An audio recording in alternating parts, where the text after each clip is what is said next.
Welcome to Davis Does Stuff. Today we're going to be talking about garter snakes and water snakes and how to keep garter snakes and water snakes in captivity. How to breed, keep them healthy. A lot of people find garter snakes and water snakes locally. They're rather common snakes all around North America. And if you want to keep them as pets, there are some slight differences to the idea of keeping corn snakes, king snakes, and pythons. Those are very standard snakes. Garter snakes and water snakes are a little different. There are three big secrets, and I'm going to share with you the three secrets of keeping garter snakes and water snakes in captivity. And there are some very beautiful species of garter snakes and water snakes. This is a common garter snake, eastern black-necked garter snake from the very tip of Texas, Florida blue garter snake from a couple counties in Florida, California red-sided garter snake, and some water snakes are really gorgeous too. This is a Midland water snake. This is an Everglades mangrove water snake from the tip of Florida, the red phase. Now, some of the regular water snakes are very brown. This is a brown with a very nice pattern. And some of them have gone almost completely red-orange, so they're very beautiful and very variable. The first big secret.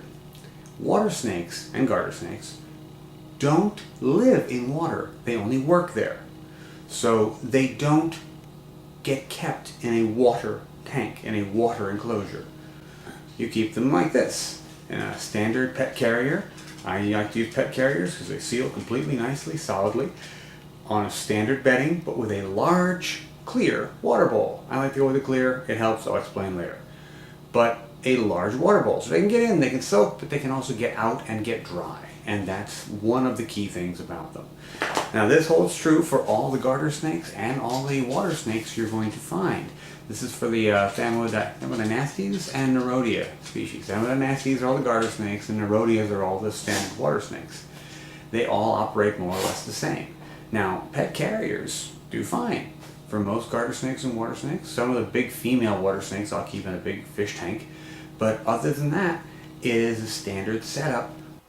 Now, the second big trick to keeping garter snakes and water snakes is what you feed them. In the wild, they eat a variety of foods. They eat fish, they eat frogs, they eat whatever they can get a hold of. In captivity, the best thing to feed them is frozen fish. Not these frozen fish. These frozen fish. Now, freezing the fish solves two big problems. One, fish come in with a certain amount of parasites in them. The snakes you already have will probably have some kind of parasites in them. But freezing the fish kills all those parasites. So you are effectively giving that, and the snake is quite happy to eat a thawed dead fish. They like that. That's what they eat in the wild. They love dead fish. So one of these, thawed out, is a great meal for them, and it's a clean meal. It doesn't have any more parasites in it. So you can keep these animals on thawed fish like this indefinitely. It's great. Now, the second problem this solves is quantity. You need to I can't go fishing for these things on a regular basis. I can't go fishing every week and get them fresh fish every week. So I get fish in quantity. I go over to the shore, I go cast netting, I get a whole bunch of bait fish all at once, bring them back, and then freeze them. But I freeze them in small amounts. So I take simple little baggies like this, throw 4 or 5 fish in a baggie, and put them in the freezer. So I may have 10, 15 baggies full of fish, all frozen up there. And now that is all set to wait forever until it's time to thaw them out. Now, thawing them out, simple again. I like simple, I guess. Tub like this, fill it up with hot water from the tap, throw a baggie into thing, thaws out in half an hour, and you can feed the fish. So, that's very simple. Now, if at some point you want to start moving your snakes over to rodents, if you don't want to do with fish, you want to start moving these guys over to eating small, thawed out finkies and fuzzies, because you happen to have them, that's what you want to do, it's easy to come by, great, fine. It's simple. Again, simple. So, how do you make this smell like that? Like that. It's that simple. You take the stuff out of the freezer together, put it in the bag, put it in the thing to soak, thaw out, and now you have the fuzzies smell just like the fish, and they'll eat them up just like they do. So it's easy to start moving that over. Eventually, the more fuzzies, less fish, you can get them into that. Now, where do you get your fish? First off, couple things I want to point out. You do not want to use goldfish. Goldfish is one of the standard feed fish at pet stores. It is not good for garter snakes and water snakes. It will not work as a perpetual food.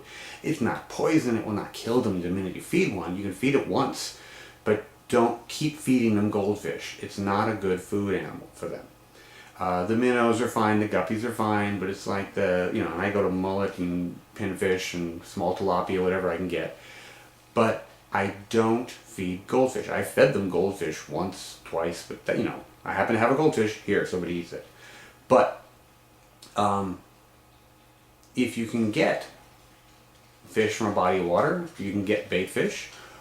Bait stores are a reasonable place to go to, because remember, you're not wanting the live ones, you're wanting the dead ones. And they're usually quite happy to sell you for a very small price the dead fish, which ordinarily they throw out. And of course, if you can't find a body of water that has fish and you can't find a bait store that has fish, there's always the internet. Somebody on the internet sells frozen bait fish, and you can just order a quantity in.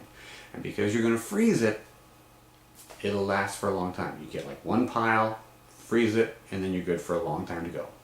That is trick number 2. This is a baby water snake. Little, dinky guy. Now this leads us into the 3rd trick. How do you take care of baby water snakes and garter snakes? Water snakes and garter snakes have live babies. So they have, and oftentimes, lots of them. I had one blue garter snake one time, dropped 40 babies all at once. This is from a snake that was about 2 feet long. Amazing. So the babies. How do you take care of the babies? Notice, somewhat similar to pet carrier, clear water bowl, decent, For the size of the snake, that little smudge right there is the snake. It's a reasonable sized box, but you can get in and out of the water bowl, you can stay dry, you can find the fish that are inside. Now, here is the trick to babies. These guys are very small. They are not, they don't lay eggs. These are live bears. All of a sudden you'll come into the snake cage and you'll find like this one crawling with babies because the female dropped a pile of babies. Like I said with that one snake, 40 babies. I couldn't believe I couldn't stop counting the damn things.